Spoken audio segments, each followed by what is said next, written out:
পবিত্র কোরআনের অন্যতম একটি সূরা, সূরা আলে ইমরানের আলোকে উহুদের যুদ্ধ। সূরা আলে ইমরানে আল্লাহ সুবহানাহু তাআলা প্রায় 121 নম্বর আয়াত থেকে 179 নম্বর আয়াত পর্যন্ত ধারাবাহিকভাবে উহুদের যুদ্ধের বিভিন্ন প্রেক্ষাপট নিয়ে আয়াত অবতীর্ণ করেছেন। যদিও এর মধ্যে বাইরেরও কিছু হুকুম আহকাম বর্ণিত হয়েছে, কিন্তু বেশিরভাগ আয়াতগুলোই 121 থেকে 179 মধ্যে উহুদের যুদ্ধের বিভিন্ন প্রেক্ষাপট কেন্দ্রিক। তো আমরা সরাসরি আলাদাভাবে উহুদের যুদ্ধের ঘটনা তুলে ধরবো এমন নয়, বরং আল্লাহ সুবহানাহু তাআলা যেভাবে বলতে থেকেছেন 121 থেকে আমাদের যতদূর সম্ভব হবে আমরা সেভাবেই তুলে ধরার চেষ্টা করব। সংক্ষিপ্ত কথা এতটুকু যে বদরের যুদ্ধ সংঘটিত হয়েছিল মদিনা থেকে অনেক দূরে, সমুদ্রের তীরবর্তী অঞ্চলে, যেটা লোহিত সাগর, যেটা জেদ্দার পাশে আছে, যেটা ইয়াম্বু নামক শহরের পাশে আছে। তো এই সাগর মদিনা থেকে 200-300 কিলোমিটার ইয়াম্বুর দিকে গেলে এই সাগর আছে। তো সেখানে হয়েছিল বদরের যুদ্ধ। আর উহুদের যুদ্ধ হয়েছিল একদম মদিনায়, উহুদ পাহাড়ের পাশে। বদরের যুদ্ধের পরাজয় থেকে প্রতিশোধ নেওয়ার উদ্দেশ্যেই মূলত উহুদের যুদ্ধ সংঘটিত হয়। কেননা বদরের যুদ্ধে মক্কার কুরাইশদের সবচেয়ে বড় সর্দার আবু জাহালের মৃত্যু হয় বদরের যুদ্ধে। সেটার প্রতিশোধ নেওয়ার জন্য তার স্থলাভিষিক্ত দায়িত্বশীল আবু সুফিয়ান, যিনি তখনও ইসলাম গ্রহণ করেননি, তারাই মূলত এই প্রতিশোধ স্পৃহায় মদিনায় আক্রমণ করে। তা আল্লাহ সুবহানাহু ওয়া তাআলা এই যুদ্ধের ঘটনার বিভিন্ন প্রেক্ষাপটকে সামনে রেখে পবিত্র কোরআনে বিভিন্ন আয়াত অবতীর্ণ করেছেন। মহান আল্লাহ বলেন, ওয়াইজ গাদাউতা মিন আহলিকা, যখন আপনি আপনার বাড়ি থেকে বের হয়ে গেছিলেন, তুবাউউল মুমিনিনা মাকাঈদা লিল কিতাল, এবং মুমিনদের যুদ্ধের জায়গা সাজিয়ে দিচ্ছিলেন। তো স্মরণ করুন সেই সময়ের কথা যখন বদরের যুদ্ধের প্রতিশোধ নিতে কুরাইশরা মদিনায় এসে পৌঁছেছিল এবং মদিনার সাহাবীদের সাথে আপনি পরামর্শ করছিলেন যে আমরা এই যুদ্ধ কিভাবে মোকাবেলা করব। তখন একদল সাহাবী পরামর্শ দিচ্ছিল যে আমরা মদিনার মধ্যে অবস্থান করব। তারা যখন মদিনায় প্রবেশ করবে তখন মদিনার অলিতে গলিতে, বাড়ির ছাদে, ঘরের ভিতর থেকে আমরা চোরাগোপ্তা হামলার মাধ্যমে তাদেরকে পরাজিত করব। এই পরামর্শদাতাদের মধ্যে একজন ছিল আব্দুল্লাহ বিন উবাই, নিজেও মুনাফিকদের সর্দার। আর একদল তরুণ ও যুবক সাহাবী যারা বদরের যুদ্ধে অংশগ্রহণ করতে পারেনি, তাদের জোশ এবং আবেগ অনেক বেশি ছিল। তারা চাচ্ছিল এই যুদ্ধটা মদিনার বাইরে হোক এবং আমরা তাদেরকে আরো ভালোভাবে মোকাবেলা করি। তো আপনি যখন তাদের এই দ্বিতীয় সিদ্ধান্তে একমত পোষণ করেন, নবী মুহাম্মদ সাল্লাল্লাহু আলাইহি ওয়াসাল্লাম উহুদের যুদ্ধ কিভাবে মোকাবেলা করবেন তা নিয়ে সাহাবীদের সাথে পরামর্শ করছেন। এটা একটা শিক্ষার জিনিস। উনি চাইলে বলে দিতে পারতেন যে আমরা এটা করব না। সাহাবীদের মতামত নিয়ে উনি একটা ফাইনাল করলেন, ঠিক আছে আমরা বাইরেই যুদ্ধ করব, মদিনার বাইরে বের হব।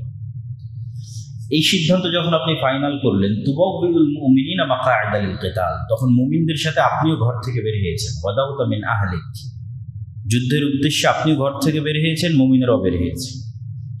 আর উহুদ পাহাড়ের পাশে কে কোথায় দাঁড়াবে, কে কিভাবে যুদ্ধে অংশগ্রহণ করবে তার দিক নির্দেশনা আপনি দিচ্ছিলেন। এবং এই দিক নির্দেশনাগুলোর মধ্যে অন্যতম একটি দিক নির্দেশনা ছিল যে উহুদ পাহাড়ের পাশে আর একটা ছোট্ট পাহাড় আছে, জাবালে রুমাত। এই জাবালে রুমাত নামক পাহাড়ে আপনি 40 জন তীরন্দাজকে তীর সহ তা সেখানে পাহারা দেওয়ার আদেশ দিলেন এবং এই মর্মে আদেশ দিলেন যে মুসলমানেরা জয়লাভ করলেও তারা এই জায়গা ছাড়তে পারবে না। এইভাবে তিনি তার সেনাবাহিনী বন্টন করছিলেন।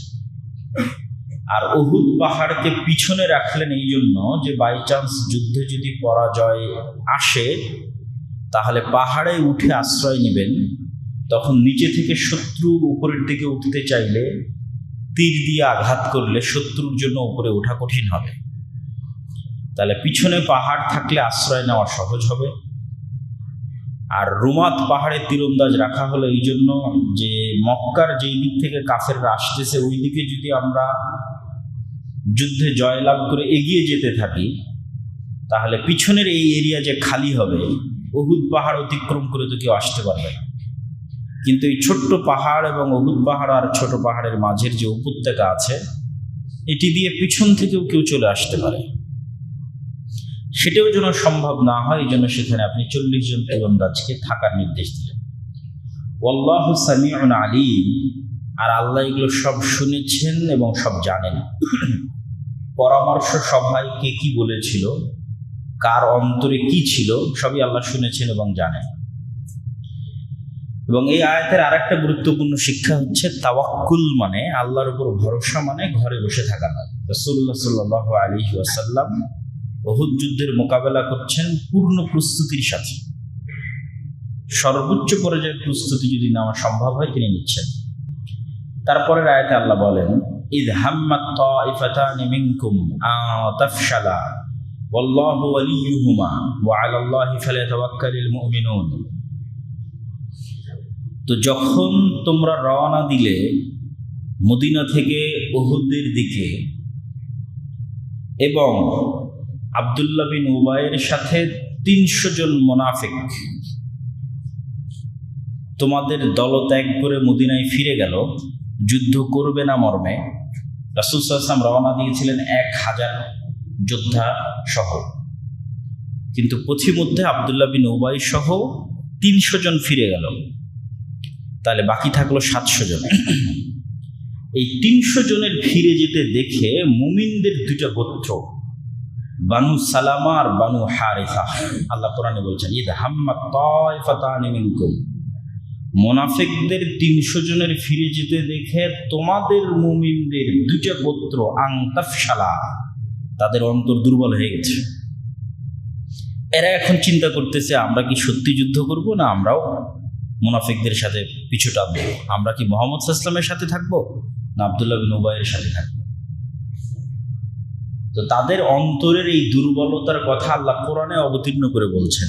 তারা কিন্তু এই দুর্বলতা বাহিরে প্রকাশ করে, তাদের ভিতরে তখন চলতেছিল যে যেহেতু আব্দুল্লাহ বিন উবাই পালিয়ে গেল 300 জন সহ, তো এখন যুদ্ধে যদি পরাজয় হয় মুহাম্মদ সাল্লাল্লাহু আলাইহি ওয়াসাল্লামের সাথে থেকে থাকবো না আব্দুল্লাহ বিন উবাইয়ের সাথে যাব। তখন আল্লাহ বলছেন আল্লাহু ওয়ালিয়ুহুমা, আল্লাহ তাদের ওয়ালি হিসেবে, মুমিনদের অভিভাবক হিসেবে তাদের অন্তরকে স্থির করে দিলেন যেন তারা মুহাম্মদ সাল্লাল্লাহু আলাইহি ওয়াসাল্লামের সাথেই থাকে। ওয়া আলাল্লাহি ফালিয়াতাওয়াক্কালিল মুমিনুন, আর মুমিনদের উচিত আল্লাহকেই ওলি হিসেবে গ্রহণ করে, অভিভাবক হিসেবে গ্রহণ করে তার উপরেই ভরসা করা।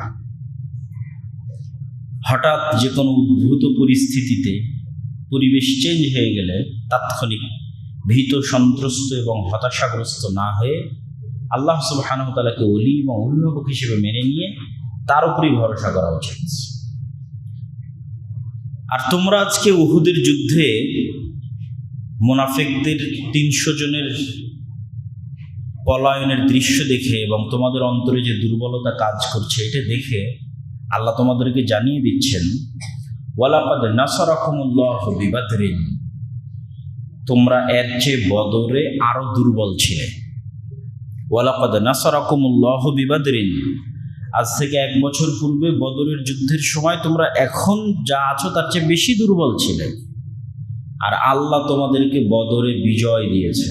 ওয়া আনতুম আযিল্লাহ, যখন তোমরা আজকের উহুদের দিনের চেয়ে দুর্বল বেশি ছিলে তখন আল্লাহ তোমাদের বিজয় দিয়েছে। ফাত্তাকুল্লাহ, অতএব তোমরা আল্লাহকে ভয় করো। লাআল্লাকুম তাশকুরুন, যেন তোমরা শুকরিয়া আদায় করতে পারো যে একটা যুদ্ধে বিজয় হয়েছে। তো মাত্রাতিরিক্ত আত্মবিশ্বাস এবং আত্ম অহংকার মানুষের পদস্খলনের কারণ হয়ে দাঁড়ায়। যখন মানুষ মনে করে আমি তো জিতবই, তখন মাত্রাতিরিক্ত আত্মবিশ্বাস এবং আত্ম অহংকার পদস্খলনের কারণ হয়ে যায় দাঁড়ায়। এই জন্য আল্লাহ বলছে ফাত্তাকুল্লাহ, আল্লাহকে ভয় করো, লাআল্লাকুম তাশকুরুন। শুকরিয়া আদায়ের রাস্তাই হচ্ছে আল্লাহর আদেশ এবং নিষেধ সম্পর্কে সতর্ক থাকা।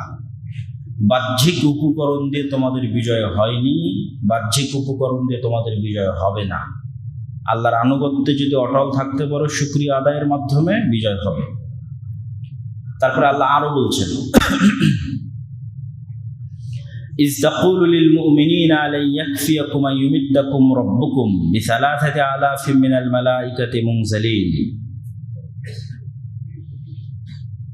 হে নবী, আপনি যখন মুমিনদের বলছিলেন এরকম ভয়াবহ সময়ে, কিছু মুফাসসিরিনে কেরাম লিখেছেন উহুদের ঘটনাবলী বর্ণনার মধ্যে এই আয়াত দুটো মূলত বদরের যুদ্ধের আয়াত, আর কেউ বলেছেন যে না, উহুদের যুদ্ধেরই আয়াত। তা আল্লাহর নবী কি বলছিল মুমিনদের যখন তারা ভীত সন্ত্রস্ত এবং হতাশ ছিল? তখন তিনি বলছিলেন আলা ইয়াকফিয়াকুম ওয়া ইউমিদ্দাকুম রাব্বুকুম বিসালাসাতি আলাফিন মিনাল মালাইকা। হে মুমিনরা, তোমাদের জন্য কি যথেষ্ট নয় যে আল্লাহ আকাশ থেকে 3000 ফেরেশতা তোমাদের পক্ষে অবতীর্ণ করবে? কি 3000 ফেরেশতা? ওই 3000 ফেরেশতার বর্ণনা আল্লাহ পরের আয়াতে দিচ্ছেন। বালা ইন তাসবিরু ওয়া তাত্তাকু ওয়া ইয়াতুকুম মিন ফাওরিহিম হাদা ইউমদিদকুম রাব্বুকুম বিখামসাতি আলাফিন মিনাল মালাইকাতি মুসাওবিমিন। যদি তোমরা দুইটা শর্ত পূরণ করতে পারো, আল্লাহ বলছেন যদি তোমরা দুইটা শর্ত পূরণ করতে পারো আর মক্কার মুশরিক কুরাইশদের পক্ষে আরো যদি কোনো বাহিনী এসে যুক্ত হয়, ইনস্ট্যান্ট, হোক বদরের যুদ্ধের ঘটনা অথবা হোক উহুদের যুদ্ধের ঘটনা, আল্লাহ বলতেছেন যদি তোমরা দুইটা শর্ত পূরণ করতে পারো এবং ইনস্ট্যান্ট মক্কার কুরাইশদের সাহায্যে নতুন কোনো বাহিনী এসে যুক্ত হয়, আর যদি তোমরা দুইটা শর্ত পূরণ করতে পারো, তাহলে আমি আল্লাহ 3000 নয়, বিখামসাতি আলাফিন মিনাল মালাইকা 5000 যুদ্ধাস্ত্রে সুসজ্জিত ফেরেশতা তোমাদের পক্ষে অবতীর্ণ করব। মুসাওবিমিন মানে হচ্ছে প্রশিক্ষিত এবং যুদ্ধাস্ত্রে সুসজ্জিত, যারা যুদ্ধের প্রস্তুতি নিয়ে অবতীর্ণ হবে এবং যুদ্ধের প্রশিক্ষণ প্রাপ্ত। মুসাওবিমিন। শর্ত দুটো কি? ইন তাসবিরু ওয়া তাত্তাকু, যদি তোমরা সবরের গুণ অর্জন করতে পারো, ওয়া তাত্তাকু এবং তাকওয়ার গুণ অর্জন করতে পারো। আজকের জুমার পরে যদি আপনার কখনো সূরা আলে ইমরান পড়ার সুযোগ হয়, বুঝে, তাহলে দেখবেন এই দুটো শর্তের কথা উহুদের যুদ্ধের প্রেক্ষাপটে আল্লাহ 5 থেকে 6 বার ব্যবহার করেছে। যে 121 নম্বর আয়াত থেকে আমি পড়া শুরু করেছি তার পূর্বের আয়াত 120, ওখানেও বলেছে যে তাসবিরু ওয়া তাত্তাকু, এবং যদি সামনে পৌঁছতে পারে 179 পর্যন্ত তো আরো কয়েকবার আসবে জুমার সময়ের মধ্যে যদি পৌঁছতে পারে। আর না পৌঁছতে পারলে আপনারা পড়ে নেবেন কি তাসবিরু ওয়া তাত্তাকু, দুটো শর্ত পূরণ করার কথা আল্লাহ বলছেন, সবর, তাকওয়া। এবং এই দুটো জিনিস যে কোনো বিজয়ের জন্য, নেতা হওয়ার জন্য, দায়িত্ব গ্রহণের জন্য, উম্মতের পুনরুত্থানের জন্য এই দুটো গুণের বিকল্প নাই। সবর কি? সবর মানে বিপদে পড়ে ধৈর্য ধারণ। শুধু বিপদে পড়ে ধৈর্য ধারণ এটা সবর নয়। বিপদে পড়ে ধৈর্য ধারণ সবরের একটা অংশ, কিন্তু সবরের মূল অর্থ হচ্ছে কোনো কিছুর উপর নিজেকে ধরে রাখতে পারা। যেমন একটা মুরগিকে যদি আপনি আমাদের গ্রামের ভাষায় বলে টোপা দিয়ে যদি ঘিরে রাখেন, তাহলে এটা হলো আরবিতে ওই মুরগিকে আপনি সবর, আটকে রেখেছেন, সবর করে রেখেছেন, আটকে রেখেছেন। তো দুটো জিনিসের উপর আটকে থাকা, এক, চিন্তা করছেন যে প্রতিদিন সকালে উঠে কোরআন পড়বেন, এক আয়াত হলো, আব্দুর রাজ্জাক ইউসুফ বলেছে সূরা ইখলাস হলো। তো কতদিন নিজেকে এই সিদ্ধান্তের উপর ধরে রাখতে পারছেন? সবর। 5 ওয়াক্ত সালাত আদায় করব অথবা জামাতে আদায় করব, কতদিন এই সিদ্ধান্তের উপর, এই আমলের উপর আপনি নিজেকে ধরে রাখতে পারছেন?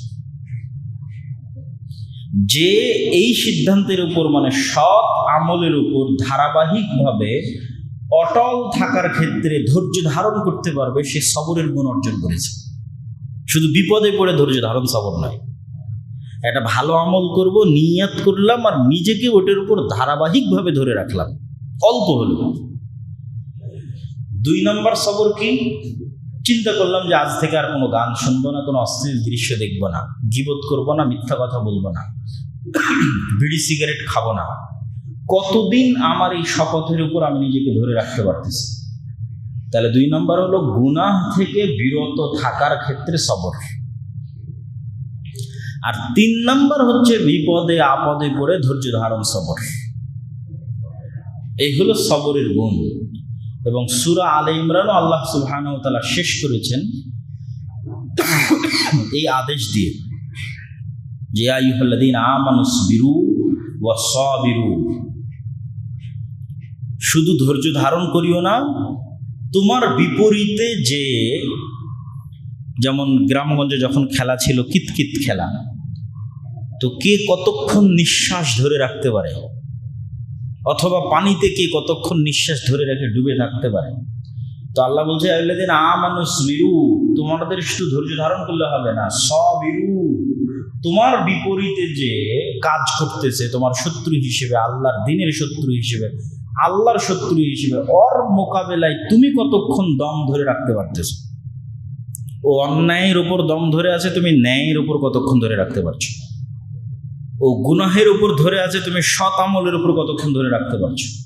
ও দিনকে পরাজিত করার জন্য ধরে আছে, তুমি দিনকে বিজয়ী করার জন্য কতক্ষণ ধরে রাখতে পারতেছো। প্রতিযোগিতায়, সবরের প্রতিযোগিতায় দিনের শত্রুর উপর তোমাকে বিজয়ী হতে হবে, নিঃশ্বাস ধরে রাখতে, দম ধরে রাখতে, কাজের গতি ধরে রাখতে। তাহলে বালা ইন তাসবিরু, যদি তোমরা ধৈর্য ধারণ করতে পারো, তাহলে ধৈর্য ধারণ মানে এই 3 অ্যাঙ্গেলে। ওয়া তাত্তাকু, তাকওয়া মানে কি? তাকওয়া শব্দের অর্থ আমরা সকলেই করি যে আল্লাহ ভীতি। আল্লাহ ভীতি কথা ঠিক আছে, কিন্তু যতক্ষণ এর মূল অর্থে প্রবেশ না করতে পারবেন ততক্ষণ তাকওয়া বুঝতে পারবেন না। তাকওয়ার মূল অর্থটা হচ্ছে সদা সর্বদা সতর্ক পদক্ষেপ। আপনি যেমন একটা অন্ধকার রাতে যদি সাপ বিচ্ছু ইত্যাদির ভয় থাকে, চোর ডাকাতের ভয় থাকে, তো আপনি খুবই সজাগ এবং সতর্ক হয়ে পথ চলবেন। তাহলে এই যে আপনি সতর্ক এবং সজাগ হয়ে পথ চলতেছেন, এটার নাম তাকওয়া। তো মানুষ যখন 24 ঘন্টা আল্লাহর কোনো আদেশ লঙ্ঘন করলো কিনা, আল্লাহর কোনো নিষেধ লঙ্ঘন করলো কিনা, আল্লাহর কোনো আদেশ অমান্য করলো কিনা, এই মর্মে 24 ঘন্টায় সতর্ক এবং সজাগ থাকবে, তখনও তাকওয়া অর্জন করলো। বালা ইন তাসবিরু ওয়া তাত্তাকু, যেমন উহুদের যুদ্ধের ঘটনা থেকেই দেখি, মুনাফিকদের পলায়ন দেখে কার অন্তরে কি তৈরি হলো, সতর্ক আছে কিনা। মুনাফিকরা যে 300 জন পালিয়ে গেল, এখন বাকি 700 জনের কি সতর্ক পদক্ষেপ, এটাই তাকওয়া। রাসূল সাল্লাল্লাহু আলাইহি ওয়াসাল্লাম যখন পরামর্শ করতেছিল যে কোথায় যুদ্ধ হবে, ভিতরে না বাইরে, তখন কে কোন নিয়তে উত্তর দিল? রিয়া, লোক দেখানো, ইখলাস, কে সতর্ক আছে? যখন যুদ্ধের প্রথম পর্যায়ে মুশরিকরা পলাতক, তখন কার কার অন্তরে গনিমতের মালের প্রতি লোভ তৈরি হলো এবং গনিমতের মাল নিতে গেল? যার অন্তরে গনিমতের মালের লোভ তৈরি হয়েছে এবং নিতে গেছে, ও তাকওয়া থেকে ছুটে গেছে, মানে সতর্ক পদক্ষেপ হয়নি। 24 ঘন্টা সজাগ এবং সতর্ক, যে কোনটাতে আল্লাহ সন্তুষ্ট, কোনটাতে আল্লাহ অসন্তুষ্ট, এর নাম হচ্ছে তাকওয়া। তো এই 2টো শর্ত যদি তোমরা পূরণ করতে পারো, তাহলে বদরের যুদ্ধে তো আমি ফেরেশতা অবতীর্ণ করেছি, আজকে উহুদের যুদ্ধেও ফেরেশতা অবতীর্ণ করব। ওয়ামা জাআলাহু আল্লাহু ইল্লা বুশরা লাকুম ওয়া লিতাতমাইন্না কুলুবুকুম বিহি, তবে ফেরেশতা অবতীর্ণের যে সুসংবাদ আমি তোমাদেরকে দিচ্ছি, এটার মধ্যে আবার তোমাদের অন্তরে ভুল ধারণা তৈরি না হয় যে ফেরেশতা আসলেই মনে হয় যুদ্ধে বিজয় হবে। তোমরা ফেরেশতা নির্ভর না হয়ে যাও। আমি যে এতক্ষণ ফেরেশতার সুসংবাদ দিলাম যে বদরে ফেরেশতা নামিয়েছিলাম, প্রয়োজন হলে উহুদেও নামাবো, এখন তো তোমাদের মনে এই ধারণা চলে আসতে পারে তাহলে ফেরেশতা নামলেই মনে হয় যুদ্ধে বিজয় হবে, না নামলে মনে হয় যুদ্ধে বিজয় হবে। তো এই ভুল ধারণা ভেঙে দেওয়ার জন্য আমি তোমাদের বলতেছি, ওমা জাআলাহুল্লাহু ইল্লা বুশরা লাকুম, আসলে ফেরেশতার সুসংবাদটা তোমাদের অন্তরকে প্রশান্ত করার জন্য। বাস্তব কথা হচ্ছে ওয়ামান নাসরু ইল্লা মিন ইনদিল্লাহিল আজিজিল হাকিম, জয় পরাজয়ের মানদণ্ড ফেরেশতা আসা না আসার উপরে নয়। আল্লাহ ফেরেশতা ছাড়াও তোমাদের বিজয় দিতে পারেন। প্রকৃত সাহায্য এবং বিজয়ের মালিক হচ্ছে আল্লাহ নিজে, আল আজিজ আল হাকিম, মহাপরাক্রমশালী এবং প্রজ্ঞাময়। তো মহাপরাক্রমশালী মানে তিনি ফেরেশতা ছাড়াও বিজয় দিতে পারেন, আর হাকিম মানে মানুষের মন মতো সাহায্য চাইলে আর পেয়ে গেল না, ওনার প্রজ্ঞা অনুযায়ী উনি যেভাবে যে সাহায্য করা প্রয়োজন মনে করবে তখন সেভাবে সেই সাহায্য করবে। সেটা সবসময় ফেরেশতার স্রোতেই হবে না, অন্য আরো ভাবে হতে পারে, সেটার উদাহরণও আসবে যে আল্লাহ আরো ভিন্নভাবেও সাহায্য করেন, সেটার কথা তিনি কোরআনে বলবেন। লিয়াকতা তারাফাম মিনাল্লাযীনা কাফারু আও ইয়াকবিতাহুম ফায়ানকালিবু খাইবিন, তবে বদরের যুদ্ধে তোমাদেরকে যে ভূমিধস বিজয়, এত দুর্বল হওয়ার পরও এটা দেওয়ার পিছনে আল্লাহর হিকমা আছে। আল্লাহ যে হাকিম, বদরে তোমাকে বিজয় দিল, উহুদে দিচ্ছে না, এই হিকমতের কারণটা কি?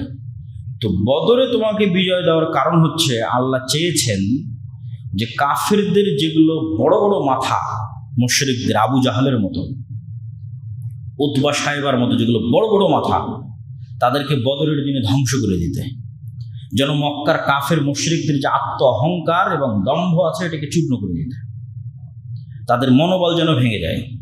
দ্বিতীয়ত, বদরের যুদ্ধে যদি আল্লাহ সুবহানাহু ওয়া তাআলা ইসলামকে বিজয় না করতেন তাহলে মুসলমানদের যে অল্প সংখ্যক মুসলমান ছিল তারা প্রথম যুদ্ধেই পরাজিত হয়ে দ্বীনের প্রতি হতাশ হয়ে যেত। ফলত বদরের যুদ্ধে বিজয় দেওয়া আল্লাহর হিকমার সাথে, আল্লাহর হাকিম হওয়ার সাথে এটা যায়, এবং এই জন্য তিনি তোমাদের বদরে বিজয় দিয়েছেন, কাফেরদের মনোবল ভেঙে দিয়েছেন, তোমাদের মনোবল মজবুত করেছেন যে দুর্বল হওয়ার পরও তোমরা জিততে পারো, দুর্বল হওয়ার পর আল্লাহ ফেরেশতা পাঠাতে পারে। তার মানে এই নয় যে আজ উহুদের যুদ্ধেও তোমরা বিজয় অর্জন করবে। লাইসা লাকা মিনাল আমরি শাইউন আও ইয়াতুবা আলাইহিম আও ইউআযযিবাহুম ফাইন্নাহুম যালিমুন। এখানে মুসলমানদের যে অভ্যন্তরীণ চিন্তা সেটা আল্লাহ সংশোধন করতেছে, যে বদরের যুদ্ধে তোমাদের বিজয় দেখে তোমরা মনে করেছো যে আল্লাহ মনে হয় সব কাফেরকে ধ্বংস করে দিবে, একটা চিন্তা। আর একটা চিন্তা কি, উহুদের যুদ্ধে সাময়িক পরাজয় দেখে তোমরা হয়তো হতাশাগ্রস্ত হয়ে গেছো, যেখানে নবী নিজে আহত, নবী নিজে রক্তাক্ত, এমনকি মুহাম্মদ সাল্লাল্লাহু আলাইহি ওয়াসাল্লাম কিছু মুশরিকের উপর বদদোয়াও করছিলেন। তখন এবার আল্লাহ স্পষ্ট করে দিচ্ছেন, হে নবী, কোন মানুষ কাফের অবস্থায় ধ্বংস হবে আর আল্লাহ কাকে তওবা করে ফিরে আসার সুযোগ দিবে, এগুলোর চূড়ান্ত সিদ্ধান্ত নেওয়ার ইখতিয়ার আপনার নাই। মানে আমি মনে চাইলাম আজ বদরের যুদ্ধে সব কাফের মরে যাক, আর মরে গেল, আর উহুদের যুদ্ধে আমরা পরাজিত, এই জন্য হতাশ হয়ে গেলাম না, বা এই জন্য অভিশাপ দিলাম, আল্লাহ বলছে না। কে কাফের অবস্থায় ধ্বংস হবে আর কাকে আল্লাহ তওবা করে ইসলাম গ্রহণের সুযোগ দিবে, এই ইখতিয়ার আপনার হাতে নাই। আল্লাহ চাইলে কাফের মুশরিকদের কাউকে ইসলামে ফিরে আসার তৌফিক দিতে পারেন এবং তাদের তওবা আল্লাহ কবুল করতে পারেন। যেমন এই উহুদ যুদ্ধের মধ্যে যারা ছিল, আবু সুফিয়ান, খালিদ বিন ওয়ালিদ, এরা পরে মুসলমান হয়ে গেছে, আল্লাহ তাদের তওবা কবুল করেছেন। আবার চাইলে কাউকে তিনি অন্যায়ের কারণে ইনস্ট্যান্ট শাস্তি দিতে পারেন, আর যখন তিনি কাউকে শাস্তি দিতে চান ফাইন্নাহুম যালিমুন, তখন আল্লাহ জালেম নয়, যাকে শাস্তি দিচ্ছে সে শাস্তিযোগ্য অপরাধ করেছে, সে জালেম। এখানে আল্লাহর একটা মূলনীতি তিনি স্পষ্ট করে দিচ্ছেন যে আল্লাহ যখন শাস্তি দেন তখন তিনি শাস্তি দানকারী নন, তখন তিনি ন্যায় প্রতিষ্ঠাকারী, ন্যায় প্রতিষ্ঠা করার জন্য শাস্তি দিচ্ছেন। আর আল্লাহ সুবহানাহু ওয়া তাআলা যখন কাউকে জান্নাতে দিচ্ছেন তখন ওই ব্যক্তি তার আমলের কারণে জান্নাতে যাচ্ছে না, আল্লাহর ক্ষমা এবং আল্লাহর দয়ার কারণে জান্নাতে যাচ্ছে। আর যখন কেউ জাহান্নামে যাচ্ছে অথবা দুনিয়াতে আল্লাহর গজবের শিকার হচ্ছে, তখন এটা আল্লাহর ন্যায়। ও শাস্তিযোগ্য অপরাধ করেছে। পৃথিবীতে ন্যায় প্রতিষ্ঠা করতে, মানুষের মধ্যে ন্যায় প্রতিষ্ঠা করতে শাস্তি দেওয়াই লাগবে।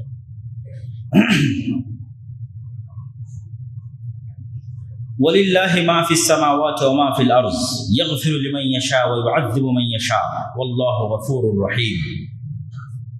তা আগের আয়াতে যে আল্লাহ মুহাম্মদ সাল্লাল্লাহু আলাইহি ওয়াসাল্লামকে একটু ধমক দিলেন, তো এই ধমক, নবীকে ধমক দেওয়া মানে ওলিয়া উলিয়ার কি অবস্থা হবে, পীর মাশাইখের কি অবস্থা হবে, আমাদের মতো হুজুর আলেম ওলামাদের কি অবস্থা হবে, যেখানে আল্লাহ নবীকে ধমক দিয়েছে। তার মানে কারো হাতে ইখতিয়ার নাই। যদি নবীর হাতে না থাকে তাহলে পীর মাশাইখ ওলিয়া উলিয়া কারো হাতে নেই। এবার আল্লাহ বলছে ওয়ালিল্লাহি মা ফিস সামাওয়াতি ওয়া মা ফিল আরদ ইয়াগফিরু লিমান ইয়াশা ওয়া ইউআযযিবু মান ইয়াশা। এই যুদ্ধে জয় পরাজয় তো বহুদূরের কথা, এটা তো একটা সামান্য জিনিস।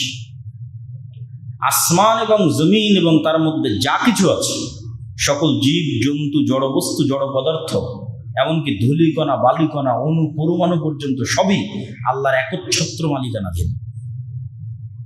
এতক্ষণ তোমাদের আমি যুদ্ধে জয় পরাজয়ের আলোচনা করলাম যে আমি জয়ের মালিক, আমি বিজয় দিতে পারি, ফেরেশতারা নয়, এখানে নবীর সিদ্ধান্তের কোনো ইখতিয়ার নাই, এগুলো তো বহু পরে।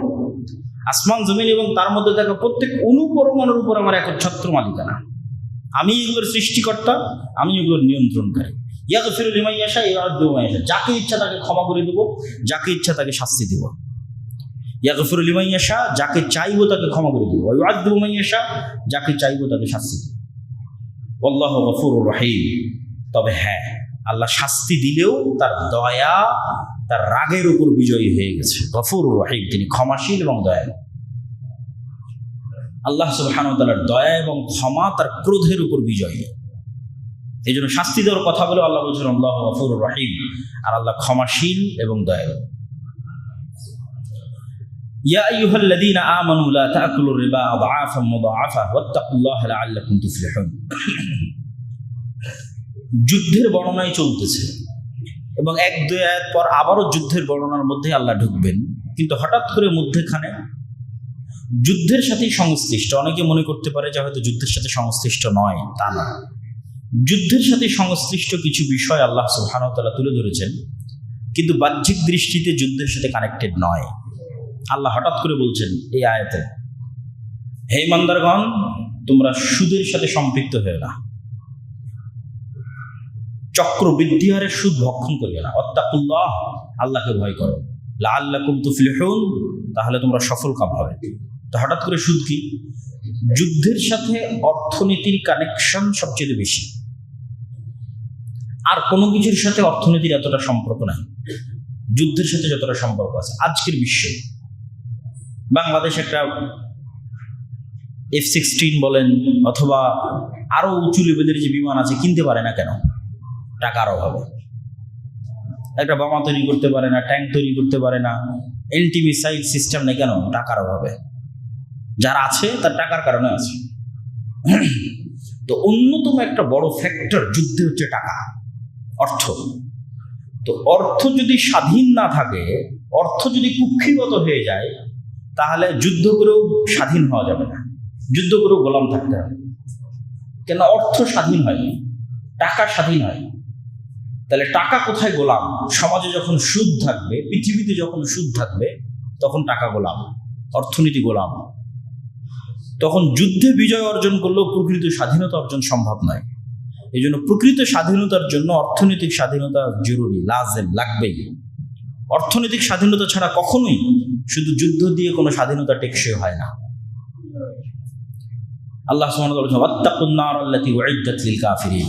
আগুনকে ভয় করো যে আগুন কাফেরদের জন্য তৈরি করা হয়েছে। ওয়াতিউল্লাহ ওয়ার রাসূল লাআল্লাকুম তুরহামুন। আল্লাহর আনুগত্য করো, রাসূলের আনুগত্য করো, তাহলে দয়া প্রাপ্ত হবে। দয়া প্রাপ্ত হওয়ার শর্ত আল্লাহ এবং রাসূলের আনুগত্য। ওয়াসারিউ ইলা মাগফিরাতিন মির রাব্বিকুম ওয়া জান্নাতিন আরদুহা সামাওয়াতু ওয়াল আরদ উইদ্দাত লিল মুত্তাকিন। আর তোমরা দৌড়াও, দৌড়ের প্রতিযোগিতা করো, ইলা মাগফিরাতিন মির রাব্বিকুম, রবের ক্ষমার দিকে, রবের ক্ষমার দিকে দৌড়ে যাও। ওয়া জান্নাতিন আরদুহাস সামাওয়াতু ওয়াল আরদ, আর এমন জান্নাতের দিকে দৌড়াতে থাকো যেই জান্নাতের প্রশস্ততা আসমান এবং জমিনের চেয়েও বড়, সেই জান্নাতের জন্য দৌড়াও। উইদ্দাত লিল মুত্তাকিন, আল্লাহ এই জান্নাত প্রস্তুত করেছেন মুত্তাকিদের জন্য। মুত্তাকি মানে আবার ওই আগের কথায় ফিরে যেতে হবে, যে সদা সর্বদা সতর্ক এবং সচেতন পদক্ষেপ নিচ্ছে। এটা ছাড়া আপনি জান্নাতে যেতে পারবেন না। একটা আলো, যে এখানে ঝাড়বাতি আছে, রাতে যদি জ্বলে তাহলে সব পোকা এখানে আসে।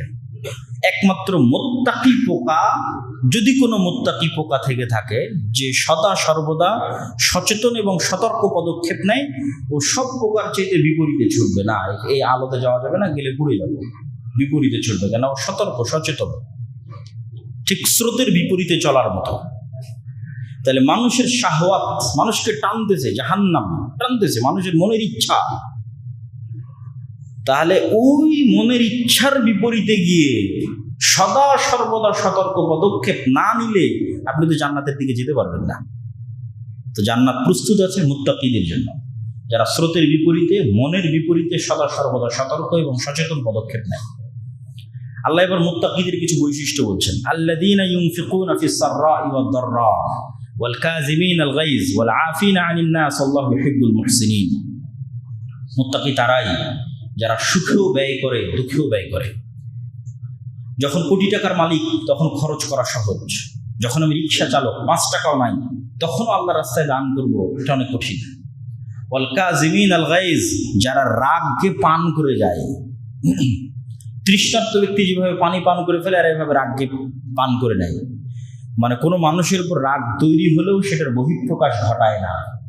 সামর্থ্য এবং শক্তি আছে রাগের বহিঃপ্রকাশ ঘটানোর, তারপরও ঘটায় না। একটা তো সামর্থ্যই নাই, তার কথা বলা হচ্ছে না।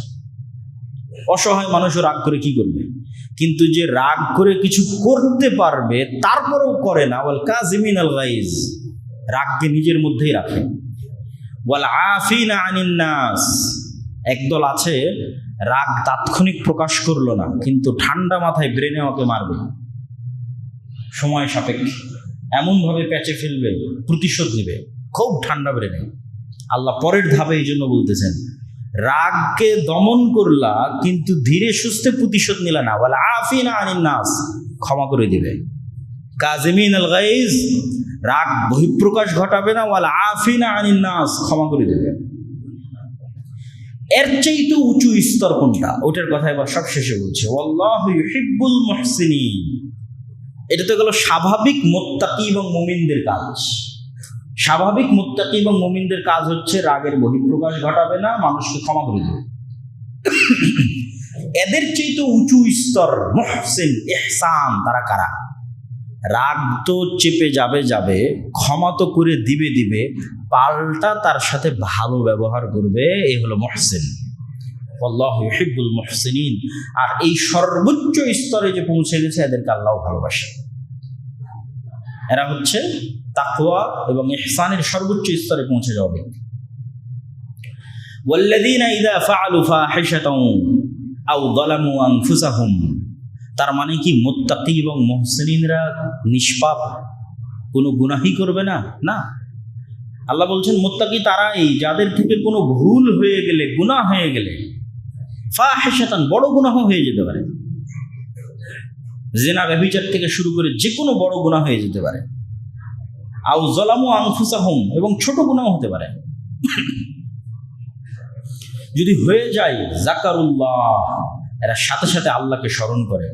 ফাস্তাগফারু লিযুনুবিহিম, এবং নিজের পাপের জন্য আল্লাহর কাছে ক্ষমা প্রার্থনা করে।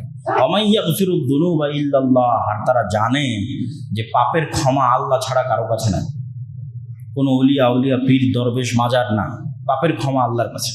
ওয়ালাম ইউসিররু আলা মা ফাআলু, আর যদি গুনাহ ছোটও হয় তবু মুত্তাকি ওরা যে এই ছোট গুনাহ বারবার করে না, লাম ইউসিররু আলা মা ফাআলু, ওই গুনাহের উপর অটল থাকে না। একটা ছোট গুনাহ যদি বারবার করা হয় সেটা কবিরা গুনাহে পরিণত হয়ে যায়, তাহলে ও মুত্তাকির কাতারে আর থাকলো না, মুহসিনের কাতারে আর থাকলো না। মুত্তাকি মুহসিনদের গুনাহ হতে পারে, কিন্তু তার গুণাবলী কি, সাথে সাথে সে আল্লাহকে স্মরণ করে ক্ষমা চেয়ে আর ওই গুনাহ দ্বিতীয়বার না করার সত্য সংকল্প করে। দ্বিতীয়বার হয়ে যেতে পারে, কিন্তু যখন সে তওবা করতেছে তখন তার অন্তরে শতভাগ সত্য সংকল্প আছে যে এই গুনাহ সে আর দ্বিতীয়বার করবে না। ওয়াহুম ইয়ালামুন। আর আল্লাহ সুবহানাহু ওয়া তাআলা যদি তারা এইভাবে আল্লাহর কাছে ক্ষমা চাইতে পারে, তা আল্লাহ বলছেন উলাইকা জাযাউহুম মাগফিরাতুম মির রাব্বিহিম, এদের 1 নাম্বার প্রতিদান হচ্ছে আল্লাহর ক্ষমা। কেন পৃথিবী পরকালে কেউ নিজের আমলের জোরে জান্নাত দাবি করতে পারবে না। তাহলে জান্নাতে যেতে হলে ক্ষমা লাগবে, দয়া লাগবে, তো এদেরকে আল্লাহ ক্ষমা করে দেবে। ওয়া জান্নাতিন তাজরি মিন তাহতিহাল আনহার, এবং এমন জান্নাতে প্রবেশ করার সুযোগ দিবে যেই জান্নাত শব্দের শাব্দিক অর্থ হচ্ছে বাগান, এমন সুজলা সুফলা সুশোভিত সুন্দর বাগান যার নিচ দিয়ে ঝর্ণাধারা প্রবাহিত, যেটা মানুষের কল্পনা তো আসতে পারে না যে এটা কত সুন্দর হতে পারে। খালিদিনা ফিহা, তারা সেখানে চিরস্থায়ী থাকবে। ওয়া নি'মা আজরুল আমিলিন, আর সৎকর্মশীলদের আল্লাহ এভাবেই পুরস্কৃত করে থাকেন। কদ খালাত মিন ক্বাবলিকুম সুনানুন ফাসিরু ফিল আরজ। আবার আমরা যুদ্ধের ঘটনায় ফিরে আসতেছি। উহুদের যুদ্ধের সাময়িক পরাজয় দেখে তোমাদের মনে হতে পারে যে নবীও আঘাতপ্রাপ্ত, নবীও আহত, মুসলমানেরা পরাজিত, তাহলে কি সিস্টেম কি? আল্লাহ বলছেন কদ খালাত মিন ক্বাবলিকুম সুনানুন, তোমাদের পূর্বে এরকম হাজারো বছর চলে গেছে, লাখো বছর চলে গেছে। তোমরা পৃথিবী ঘুরে এবং ইতিহাস পড়ে ওই জিনিসগুলো দেখো, দেখলে তোমরা বুঝবে যে মুমিনদের পরাজয় সাময়িক, নবীদের পরাজয় সাময়িক, ইসলামের পরাজয় সাময়িক। আকিবাতুল মুকাজ্জিবিন, যারা মিথ্যুক কাফের মুশরিক, ফাইনালি সময় লাগতে পারে কিন্তু ফাইনাল পরাজয় ওদের। অতএব উহুদের যুদ্ধে তোমরা পরাজয় হয়েছে, এটা সাময়িক। ফাইনাল পরাজয় কাদের হবে? যারা আজকে উহুদের যুদ্ধে জয়লাভ করে গেছে, ফাইনালি এদের পরাজিত হতেই হবে, একদিন আগে অথবা একদিন পরে। ওয়ালা তাহিনু ওয়ালা তাহজানু ওয়া আনতুমুল আ'লাউনা ইন কুনতুম মুমিনিন। আহত নবী, শহীদদের বিকৃত শরীর, না হামজা রাদিয়াল্লাহু তাআলা আনহুর শরীরকে বিকৃত করা হয়েছে। সাময়িক বিপর্যয়, মুনাফিকদের পলায়ন এবং মুনাফিকদের টিজ মারা কথা, তারা ভয়ঙ্করভাবে এই পরাজয়ের পর সাহাবীদের আক্রমণ করে কথা বলতো। বলেছিলাম না আমাদের কথা শুনতে যে মদিনার মধ্যে থাকো, বলেছিলাম না আমাদের সাথে পালিয়ে আসো। এই যে আমাদের সিদ্ধান্ত ঠিক ছিল, আমাদের কথা না শোনার জন্যই পরাজয় হয়েছে। ওয়ালা তাহিনু ওয়ালা তাহজানু, এই ধরনের চতুর্মুখী চাপে ওয়ালা তাহিনু ওয়ালা তাহজানু, তোমরা ভেঙে পড়িও না। দিনের দাওয়াত, আল্লাহর রাস্তায় জিহাদের বিষয় তোমাদের প্রতিজ্ঞা যেন দুর্বল না হয়। এবং যারা যুদ্ধে নিহত হয়েছে এবং আহত হয়েছে তাদের নিয়ে যেন তোমরা হতাশায় না ডুবে থাকো। ওয়া আনতুমুল আ'লাউনা, কেননা যারা মারা গেছে এরা আল্লাহর কাছে জান্নাতে জীবিত, আর তোমরা যারা দুনিয়াতে এখন পরাজিত এবং আহত অবস্থায় আছো তোমরা বিজয়ী হবা। ইন কুনতুম মুমিনিন, যদি তোমাদের মধ্যে ঈমান থাকে, যদি তোমাদের মধ্যে তাকওয়া থাকে, যদি তোমাদের মধ্যে সবর থাকে। ইন ইয়ামসাসকুম করহুন ফাকাদ মাসাল কওমা করহুম মিসলাহ। আজকে উহুদের যুদ্ধে তোমাদের 70-এর অধিক সাহাবী মারা গেছে, অনেক তোমরা আহত, তোমাদের নবী আহত, মুনাফিকরা কথা শোনাচ্ছে। তা আজকে তোমরা যেই কষ্টের মধ্যে দিয়ে যাচ্ছ, ফাকাদ মাসাল কওমা করহুম মিসলাহ, এর চাইতে বেশি কষ্ট অথবা হুবহু এরকমই কষ্ট আল্লাহ কাফেরদের দিয়েছেন বদরে। ওদেরও 70 জন মারা গেছিল বদরে, বরং ওদের কষ্ট আল্লাহ বেশি দিয়েছিলেন। কেন? উহুদের যুদ্ধে তোমাদের 70 জন মারা গেছে কিন্তু একজনও বন্দী নয়, আর বদরের যুদ্ধে তোমরা ওদের 70 জনকে হত্যা করেছো, পাশাপাশি আরো 70 জনকে বন্দী করেছো। তোমাদের যে 70 জন মারা গেছে এরা জান্নাতে জীবিত, আর ওদের যে 70 জন মারা গেছে ওরা জাহান্নামের আগুনে জ্বলতেছে। তোমরা যারা আজকে আহত অবস্থায় আছো তোমরা একদিন বিজয়ী হবাই, আর ওরা যারা আজকে সাময়িক বিজয় নিয়ে ফিরে যাচ্ছে এরা একদিন পরাজিত হবেই। তাহলে আজকে তোমরা যে কষ্ট পাচ্ছ কাছাকাছি এইরকমই অথবা এর চেয়ে বেশি কষ্ট আল্লাহ মক্কার কাফের মুশরিকদের বদরে দিয়েছেন। ওয়া তিলকাল আইয়ামু নুদাবিলুহা বাইনান নাস, আর আমি দিনকে মানুষের মধ্যে এভাবেই ঘুরাই। যেমন গত 17 বছর এবং এখনকার ইতিহাস যদি বাংলাদেশের দেখেন, তাহলে এই আয়াতটাকে আপনি মিলাতে পারবেন যে ওয়া তিলকাল আইয়ামু নুদাবিলুহা বাইনান নাস, আমি আল্লাহ সময়ের মালিক, রাজত্বের মালিক, এইভাবেই সময়কে পরিবর্তন করতে থাকি। এক সময়ের ফাঁসির কাষ্ঠের আসামি এখন মন্ত্রী, আবার এক সময়ের মন্ত্রী এখন ফাঁসির কাষ্ঠের আসামি। অতিলকাল আইয়ামু নুদাবিলুহা বাইনান নাস। তো কালকে বদরে তোমরা অল্প ছিলে, ফেরেশতা দিয়ে বিজয় দান করেছি, আজকে উহুদে তোমরা অনেক, তারপরেও তোমাদের নবী আহত, তোমাদের 70 জন নিহত। তিলকাল আইয়ামু নুদাবিলুহা বাইনান নাস। এইভাবে মানুষের মধ্যে সময়কে আমি ঘুরাই। ওয়ালিয়া'লাম আল্লাহুল্লাযীনা আমানু ওয়া ইয়াত্তাখিযা মিনকুম শুহাদা, আল্লাহ যাচাই করতে চান কে তোমাদের মধ্যে প্রকৃত মুমিন। খালি যদি বিজয়ের পর বিজয় আসে তাহলে মুনাফিকদের চেহারা তো বের হতো না, এটা পরিষ্কার হতো না যে কে ইমানের উপর অটল আছে, এটা তো আল্লাহ জানতে চায়।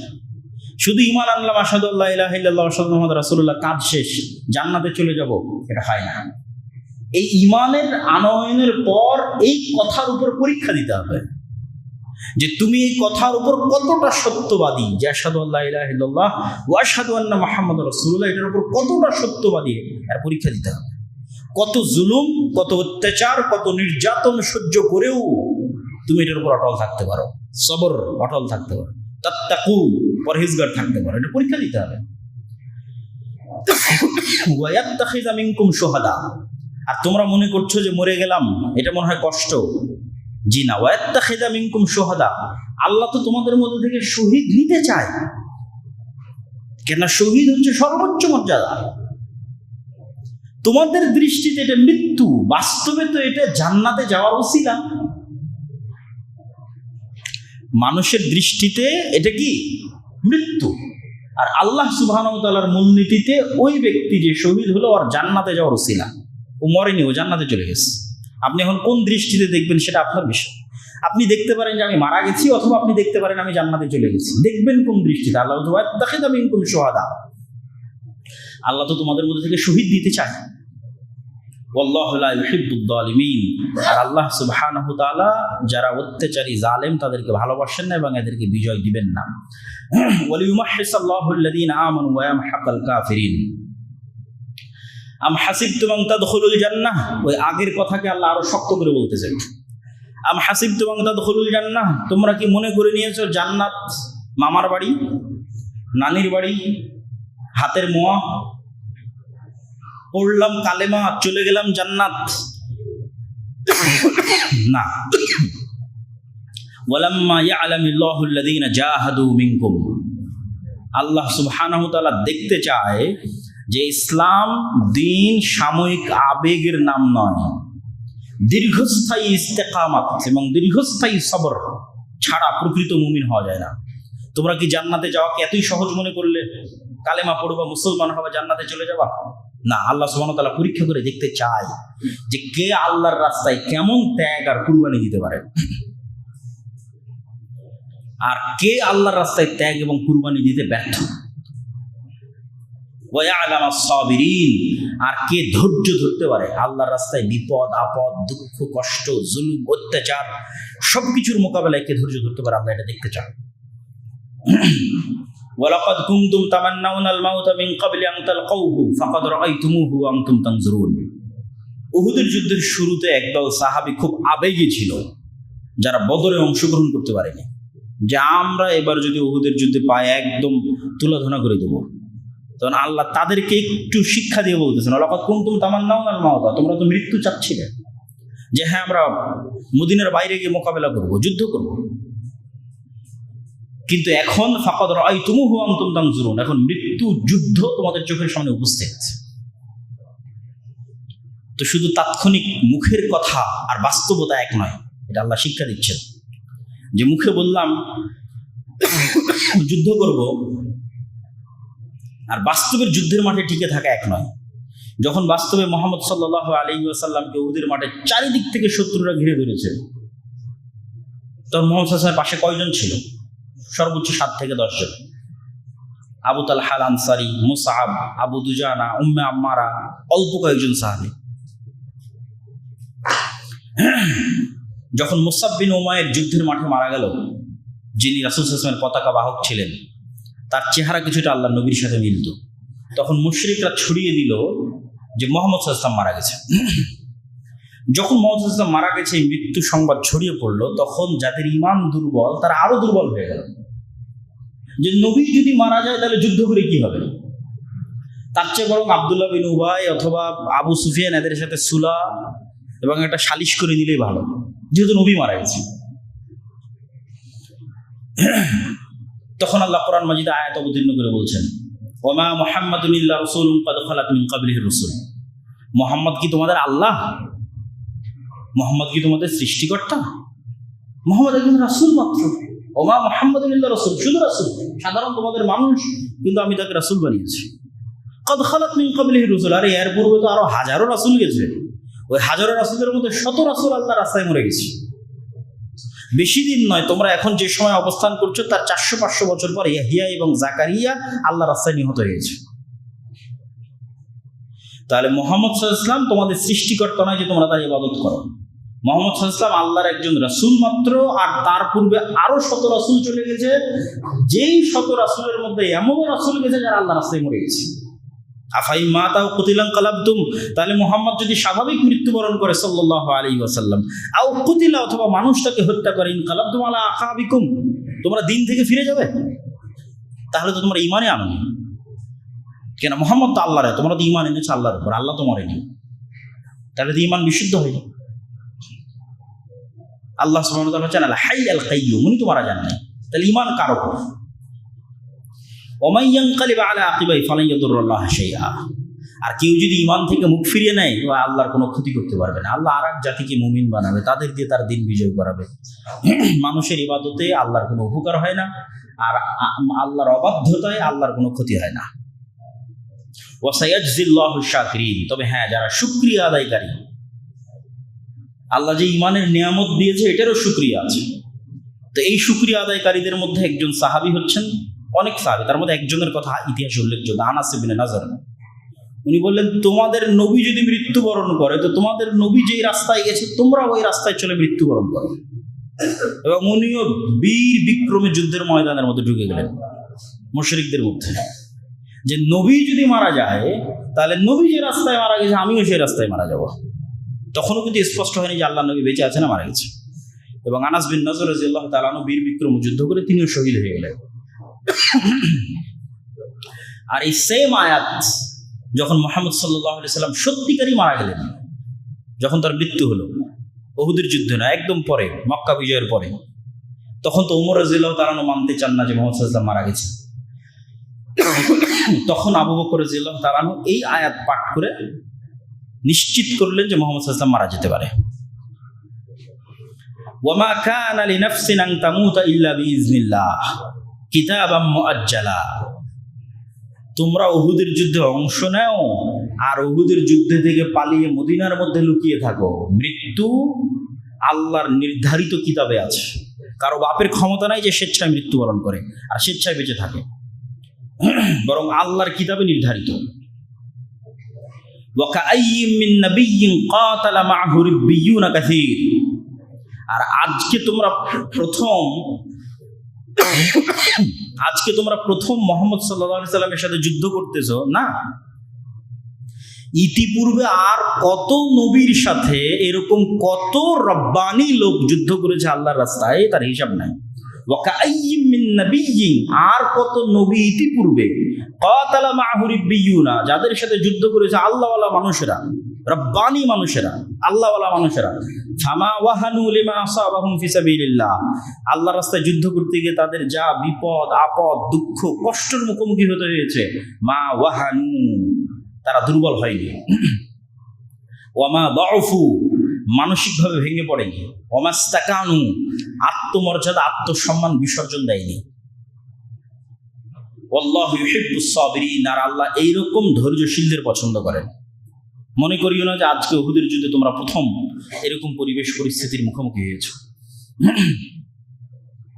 ওয়ামা কানা কাউলুহুম ইল্লা আন ক্বালু, যারা তোমাদের পূর্বে যুদ্ধ করেছে আল্লাহর রাস্তায়, তারা কি বলতো জানো? তারা বলতো রব্বানা গফির লানা যুনুবানা, হে আমাদের প্রতিপালক আমাদের পাপকে ক্ষমা করে দিন। ওয়া ইসরাফনা ফি আমরিনা, সিদ্ধান্তে যদি কোনো ভুল হয় সেটা মাফ করে দিন। ওয়া সাব্বিত আকদামানা, আমাদের পাকে যুদ্ধের মাঠে মজবুত রাখুন। ওয়ানসুরনা আলাল কওমিল কাফিরিন, আর আমাদেরকে কাফের সম্প্রদায়ের উপর বিজয় দান করুন। ইয়া আইয়ুহাল্লাযীনা আমানু ইন তুতিউল্লাযীনা কাফারু ইয়ারুদ্দুকুম আলা আকাবিকুম ফাতানকালিবু খাসিরিন। আজকে যারা তোমাদেরকে পরামর্শ দিচ্ছে মুহাম্মদ সাল্লাল্লাহু আলাইহি ওয়াসাল্লামের মৃত্যুর গুজবে অথবা উহুদের যুদ্ধের পরাজয়ে, যে তোমরা আব্দুল্লাহ বিন উবাইয়ের সাথে সালিশ করে নাও, আবু সুফিয়ানের সাথে সালিশ করে নাও, তাহলে জেনে রাখো ইন তুতিউল্লাযীনা কাফারু, যদি তোমরা এই সমস্ত কাফের এবং মুশরিকদের কথা শোনো, ইয়ারুদ্দুকুম আলা আকাবিকুম ফাতানকালিবু খাসিরিন, তাহলে এটা তোমাদের জন্য আত্মবিধ্বংসী সিদ্ধান্ত হবে এবং তোমরা ক্ষতিগ্রস্তদের অন্তর্ভুক্ত হয়ে যাবে। বালিল্লাহু মাওলাকুম, আল্লাহ তোমাদের অভিভাবক, ওয়া হুয়া খায়রুন নাসিরিন, আর আল্লাহ সবচেয়ে শ্রেষ্ঠ সাহায্যকারী। আল্লাহর কাছে আশ্রয় প্রার্থনা করো, আল্লাহর কাছে ফিরে যাও, আল্লাহর কাছে সাহায্য প্রার্থনা করো। সানুলকি ফি কুলুবিল্লাযীনা কাফারুর রু'বা বিমা আশরাকু বিল্লাহি মা লাম ইউনাজ্জিল বিহি সুলতানা ওয়া মাওয়াহুমুন নার বি'সা মাসওয়ায যালিমিন। আর আমি আল্লাহ উহুদের যুদ্ধে তোমাদেরকে একটা সহযোগিতা করেছি, সেটা হচ্ছে উহুদের যুদ্ধে তো মুসলমানেরা পরাজিত, মুহাম্মদ সাল্লাল্লাহু আলাইহি ওয়াসাল্লাম কিনে সাহাবীরা পাহাড়ে আশ্রয় নিয়েছে। এখন তো চাইলেই আবু সুফিয়ান এবং তার বাহিনী মদিনাকে তছনছ করে দিতে পারে, বাকি বেঁচে থাকা সাহাবীদেরকে হত্যা করে দিতে পারে। তা না করে আবু সুফিয়ান এবং তার সৈন্যবাহিনী নিয়ে তারা মক্কায় ফেরত যেতে লাগলো। মক্কায় ফেরত যাওয়ার পথে 7, 8, 9, 10, 15, 20 কিলোমিটার যাওয়ার পর তাদের মাথায় কাজ করেছে, আরে আজকে তো আমরা যুদ্ধে বিজয়ী, তো ফেরত যাচ্ছি কেন? আজকেই তো সুযোগ মদিনাকে মাটির সাথে মিশিয়ে দেওয়ার, যতজন বেঁচে আছে সবকে হত্যা করা। তখন ওরা আবার ইনস্ট্যান্ট সিদ্ধান্ত নিল যে না, চলো ফিরে যাই। তখন একজন সংবাদ বাহক এসে মুহাম্মদ সাল্লাল্লাহু আলাইহি ওয়াসাল্লাম এবং তার সাহাবীদের সংবাদ দিল যে আবু সুফিয়ান এবং তার সৈন্যবাহিনী পুনরায় প্রস্তুত হচ্ছে পুনরায় মদিনা আক্রমণ করার জন্য। তখন রাসূলুল্লাহ সাল্লাল্লাহু আলাইহি ওয়াসাল্লামের সাথে যারা ছিল সবাই আহত, নিহত যারা তারা তো গেছে, বাকি যারা আছে কারো মাথা ফাটা, কারো হাত ভাঙ্গা, কারো পা ভাঙ্গা, কারো রক্ত বের হচ্ছে, ঠিক আছে, রাসূল সাল্লাল্লাহু আলাইহি ওয়াসাল্লামের নিজের দাঁত ভাঙ্গা। তখন আল্লাহ নবী বলছে এখন কারা যুদ্ধের জন্য প্রস্তুত হবে, এখন এই আহত অবস্থায়। তো রাসূল সাল্লাল্লাহু আলাইহি ওয়াসাল্লামের সাথে থাকা সব সাহাবীরা যুদ্ধের জন্য প্রস্তুত এবং তারা বলল হাসবুনাল্লাহ ওয়া নি'মাল ওয়াকিল, নি'মাল মাওলা ওয়া নি'মান নাসির। এই সংবাদ যখন আবার আবু সুফিয়ানদের কাছে পৌঁছলো, তখন ওটার কথা আল্লাহ বলে সানুলকি ফি কুলুবিল্লাযীনা কাফারুর রু'বা, উহুদের যুদ্ধে আল্লাহর সহযোগিতা ফেরেশতা না। কেন ফেরেশতা আসার যে শর্ত দেওয়া হয়েছিল ওটাতে তোমরা উত্তীর্ণ হতে পারো না। ফেরেশতা দেওয়ার শর্ত দেওয়া হয়েছিল তাসবিরু ওয়া তাত্তাকু, ধৈর্য ধরতে হবে, তাকওয়া থাকতে হবে। আল্লাহর নবী যেখানে তোমাদের 40 জন তীরন্দাজ থাকতে বলেছিল সেখানে তোমরা থাকোনি। যখন মুসলমানদের বিজয় হয়ে গেছে তখন তোমরা গনিমতের মালের জন্য ওই জায়গা ছেড়ে দিয়ে গনিমতের মাল সংগ্রহ করতে গেছো। তখন খালিদ বিন ওয়ালিদ পিছন দিক থেকে এসে আক্রমণ করেছে, এই কারণে তো নিশ্চিত জয় পরাজয়ে পরিণত হয়েছে। তবে উহুদের যুদ্ধে আল্লাহর সাহায্য কি ছিল? ওই কাফের মুশরিকদের অন্তরে আল্লাহ ভয় ঢুকিয়ে দিলেন, যারে যেই মুসলমানেরা আহত অবস্থাতেও যুদ্ধের জন্য এইভাবে প্রস্তুত হতে পারে, ওদের সাথে এখন মোকাবেলা করতে গিয়ে যদি হেরে যায় তাহলে যে জয়ের আনন্দটা ছিল ওটা তো আর থাকলো না। এখন তো গিয়ে বলতে পারবো আরে জিতেছি, মানে এখন এই অবস্থায় মক্কায় ফিরে গেলে কি বলা যাবে? জিতেছি। কিন্তু এখন আবার পাল্টা মোকাবেলা করতে গিয়ে যদি হেরে যায় তাহলে এই জয়টা আর থাকলো না। এই যে আল্লাহ ওদের অন্তরের মধ্যে ভয় ঢুকিয়ে দিলেন যে ওরা পাল্টা মদিনা আক্রমণ করলো না, এটাও আল্লাহর একটা সাহায্য। কেন? অন্তরের মালিক তো আল্লাহ, অন্তরের মধ্যে ভয় ঢুকিয়ে দেওয়ার মালিক তো আল্লাহ সুবহানাহু ওয়া তাআলা। ওয়ালাকাদ সাদাকাকুমুল্লাহু ওয়া'দাহ, মহান আল্লাহ অবশ্যই তার সাহায্যের প্রতিশ্রুতি রক্ষা করেছিলেন। যুদ্ধের প্রথম পর্যায়ে আল্লাহর সাহায্যে এবং তার অনুমতিতেই শত্রুদের তোমরা পরাস্ত এবং হত্যা করেছিলে। কুরাইশ বাহিনী পিছু হটছিল এবং বিজয় তোমাদের চোখের সামনে স্পষ্ট হয়ে উঠছিল। কিন্তু পরিস্থিতি বদলে গেল কখন? যখন জাবালে রুমাতে নিযুক্ত তোমাদের তীরন্দাজ বাহিনীর অন্তরে গনিমতের মালের প্রতি দুর্বলতা বা লোভ তৈরি হয়েছিল। এগুলো আল্লাহ কোরআনে এই আয়াতের মধ্যে বলছেন, আয়াতটা অনেক বড়। যাদেরকে রাসূল সাল্লাল্লাহু আলাইহি ওয়াসাল্লাম স্পষ্টভাবে বলেছিলেন, জয় পরাজয় যেটাই হোক এই জায়গা তোমরা ছাড়বে না। এই স্পষ্ট নির্দেশ নিয়েও তোমরা পরস্পর তর্ক বিতর্কে লিপ্ত হলে। একদল বলল, যুদ্ধ তো শেষ হয়ে গেছে, এখানে থেকে লাভ কি, তার যে গনিমতের মাল সংগ্রহ করি। এই বলে তারা গনিমতের মাল সংগ্রহ করতে চলে গেল। আর আব্দুল্লাহ বিন জুবাইর যে নেতা, সে বারবার বলতে থাকলো, না এখান থেকে যেও না, আল্লাহর নবীর আদেশ। তার সাথে মাত্র 10-12 জন থাকলো, যারা ওখানেই দায়িত্বরত অবস্থায় খালিদ বিন ওয়ালিদের আক্রমণে নিহত হলো। এভাবেই তোমরা আল্লাহর ওয়াদাকৃত এবং তোমাদের কাঙ্ক্ষিত যে বিজয় দেখার পরেও রাসূলের আদেশ অমান্য করলে এবং নিজেদের পরাজয় নিজেরাই ডেকে আনলে। মূলত তোমাদের মধ্যে কেউ কেউ দুনিয়া চেয়েছিল, অর্থাৎ গনিমতের তাৎক্ষণিক দুনিয়াবি লোভ তোমাদের সিদ্ধান্তকে প্রভাবিত করেছিল। আবার কেউ কেউ শুধু আখিরাত চেয়েছিল, তাই তারা রাসূলের নির্দেশ রক্ষায় ওই স্থানে অটল থেকে নিজেদের জীবন পর্যন্ত দিয়ে দিল। আর এভাবেই মহান আল্লাহ মুশরিকদের উপর অর্জিত সাক্ষাৎ বিজয় থেকে তোমাদের ফিরিয়ে দিলেন। অর্থাৎ আল্লাহর সাহায্য বন্ধ হয়ে গেল এবং তিনি তোমাদেরকে পরাজিত হতে দিলেন, বাধা দিলেন না। তোমার পরাজিত হচ্ছিল, আল্লাহ আবার বাঁচালেন না। আর পরাজয় মানেই খারাপ নয়। প্রজ্ঞাময় মহান আল্লাহ সুবহানাহু ওয়া তাআলার প্রতিটি কাজের মধ্যে হিকমত রয়েছে। তিনি তোমাদেরকে পরীক্ষা করতে চান। আর তোমরা যারা এই যুদ্ধে ভুল করেছিলে, এই যুদ্ধের বিভিন্ন পরিস্থিতিতে যারা ভুল করেছ, আল্লাহ সুবহানাহু ওয়া তাআলা তাদের সকলকে ক্ষমা করে দিয়েছেন। আল্লাহু যু ফাযলিন আলাল মুমিনিন, আর আল্লাহ এভাবেই মুমিনদের উপর দয়া করে থাকেন। তো আমরা শুধুমাত্র 152 আয়াত পর্যন্ত পৌঁছতে পেরেছি।